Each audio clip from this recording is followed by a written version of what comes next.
Students, आज हम बात करेंगे पी ब्लॉक एलिमेंट्स और उनकी प्रॉपर्टीज़ के बारे में। चलिए जानते हैं क्या होता है P block element. The elements in which differentiating electron enters into p orbital of the outermost cell are called p block elements. These elements belonging to group 3rd A to 7th A and 0 group are collectively known as p block elements. These elements have been placed in right hand side of the periodic table. They includes metal, non-metal, metalloid and noble gases. यानी कि वे element जिनके outer most shell के electron differentiating electron जो होते हैं वो p orbital में enter करते हैं, उन्हें हम लोग नाम देते हैं p ब्लॉक एलिमेंट। इन एलिमेंट को group 3rd A to 7th A और 0 ग्रुप में रखा गया है। यानी 3rd A से 7th A और 0 ग्रुप के जो एलिमेंट हैं उन्हें कलेक्टिवली यानी एक साथ पी ब्लॉक के एलिमेंट के नाम से जाना जाता है।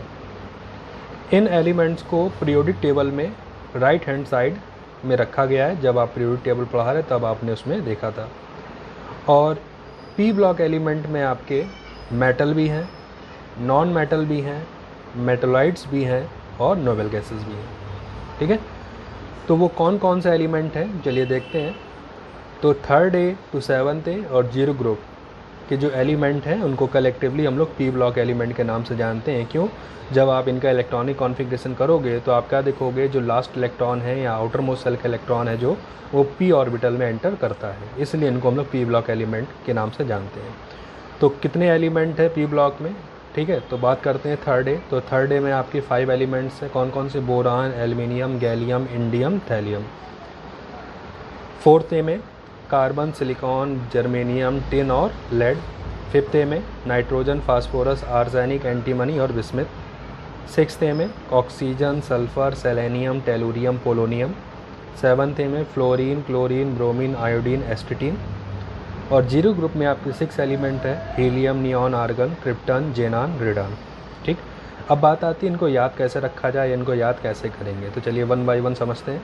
तो 3rd A एलिमेंट को कैसे याद करना है, तो ऐसे देखेंगे आप, बैगन, आलू, गाजर इन थाली। बैगन, आलू, गाजर इन थाली से आप 3rd A एलिमेंट यानी boron, aluminium, gallium, indium, thallium को याद कर सकते हैं। 4th A एलिमेंट को ऐसे याद करेंगे, को इस तरह से पढ़ेंगे, काशी, काशी गए शंकर पार्वती। काशी गए शंकर पार्वती यानी कार्बन, सिलिकॉन, जर्मेनियम, टिन और लेड। 5th A एलिमेंट को ऐसे पढ़ना है। ठीक है, नाना पाटेकर, ऐश्वर्या राय, सब बिंदास।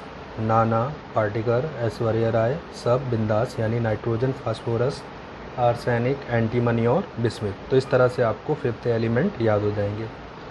6th A के एलिमेंट कैसे याद करेंगे?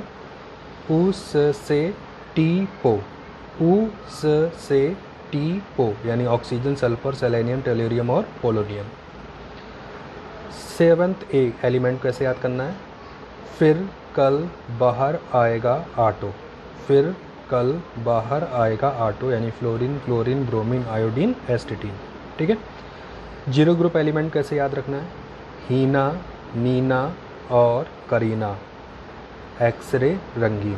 हीना, नीना और करीना का एक्सरे रंगीन यानी हीलियम, नियॉन, आर्गन, क्रिप्टन, जेनान और रेडान।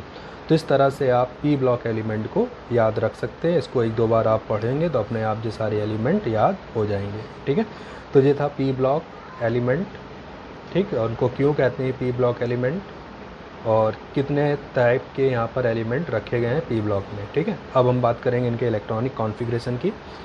तो इनका इलेक्ट्रॉनिक कॉन्फ़िगरेशन क्या होगा यानी पी ब्लॉक का एलिमेंट का देखते हैं। All these elements have NS2 NP 1 to 6, NS2 NP 1 to 6, 1 से लेकर 6 तक इनका जो होता है जनरल इलेक्ट्रॉनिक कॉन्फ़िगरेशन है यानी valence shell electronic configuration. That is there s orbital are completely filled and p orbital में हैव 1 to 6 इलेक्ट्रॉन। इनमें जो s ऑर्बिटल होती है कम्प्लीटली फिल्ड होती है क्योंकि s ऑर्बिटल में मैक्सिमम 2 इलेक्ट्रॉन हो सकते हैं, तो यहाँ पर 2 इलेक्ट्रॉन होते हैं।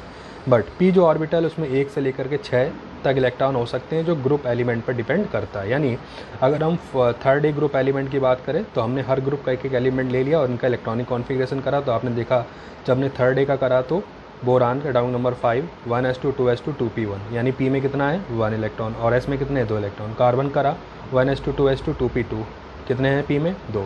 इस तरह फिफ्थ ए का लिया 1s2 2s2 2p3, ठीक। सिक्स ए का लिया 1s2 2s2 2p4, seventh A का लिया 1s2 2s2 2p5 और जीरो ग्रुप का लिया तो 1s2 2s2 2p6।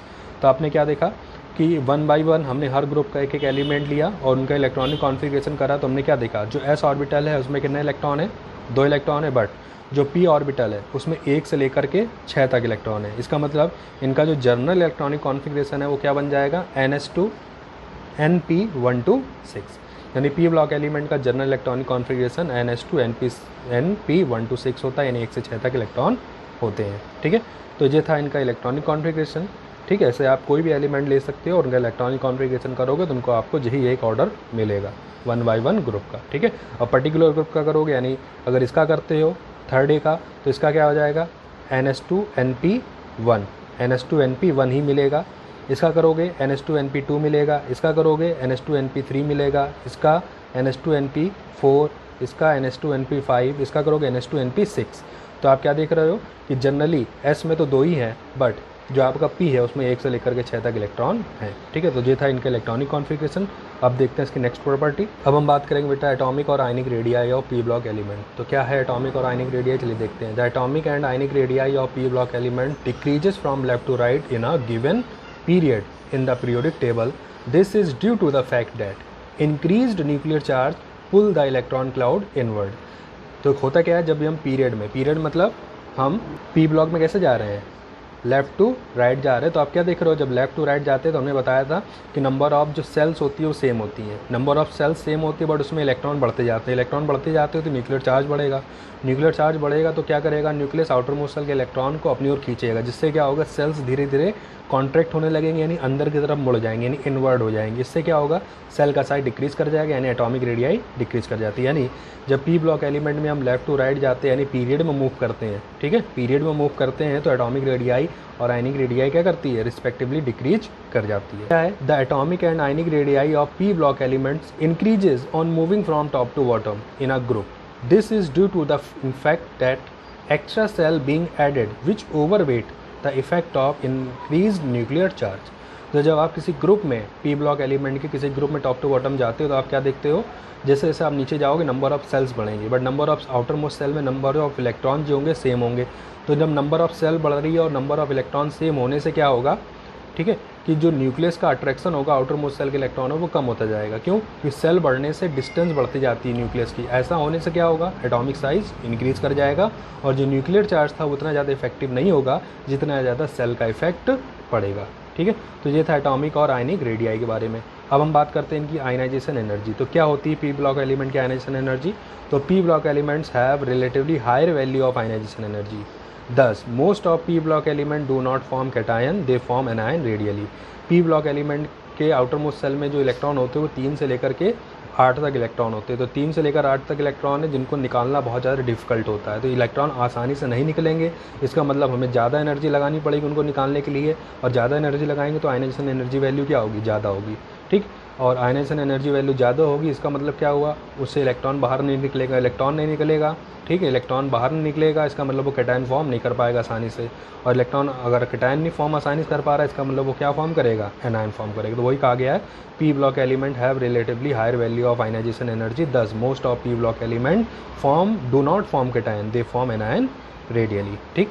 अब हम बात करेंगे बेटा इलेक्ट्रॉन एफिनिटी के बारे में। तो इलेक्ट्रॉन एफिनिटी में क्या करते हैं, इलेक्ट्रॉन को ऐड करना होता है। तो क्या देखेंगे इसमें, in p block element electron affinity generally increases as we move from left to right across the period and decreases on descending a group. तो इलेक्ट्रॉन एफिनिटी इलेक्ट्रॉन को ऐड करना होता है। जब आप पीरियड में लेफ्ट टू राइट जाते हो तो न्यूक्लियर चार्ज बढ़ता है, न्यूक्लियर चार्ज बढ़ेगा तो इलेक्ट्रॉन जो होगा न्यूक्लियस से बहुत फास्टली अट्रैक्ट होगा। तो जैसे आप इलेक्ट्रॉन ऐड करने चलोगे न्यूक्लियस को जल्दी से अपनी ओर खींच लेगा। ऐसा होने से उसकी एफिनिटी क्या होगी, बढ़ जाएगी। बट जब आप ग्रुप में जाते हो तो ग्रुप में जाने से साइज बढ़ने से न्यूक्लियर चार्ज कम होता जाता है। न्यूक्लियर चार्ज कम हो जाएगा तो जब आप इलेक्ट्रॉन ऐड करना चाहोगे तो न्यूक्लियस का अट्रैक्शन इलेक्ट्रॉन पे कम होगा, तो इलेक्ट्रॉन की जो बॉन्डिंग होगी न्यूक्लियस से वीक होगी, तो उसकी एफिनिटी भी क्या होगी, कम होगी। तो वही बताया गया, पीरियड में लेफ्ट टू राइट जाने पर एफिनिटी इंक्रीज़ करती है, ग्रुप में जाने पर डिक्रीज़ करती है। ठीक है, अब नेक्स्ट प्रॉपर्टी को हम देखेंगे नेक्स्ट वीडियो में।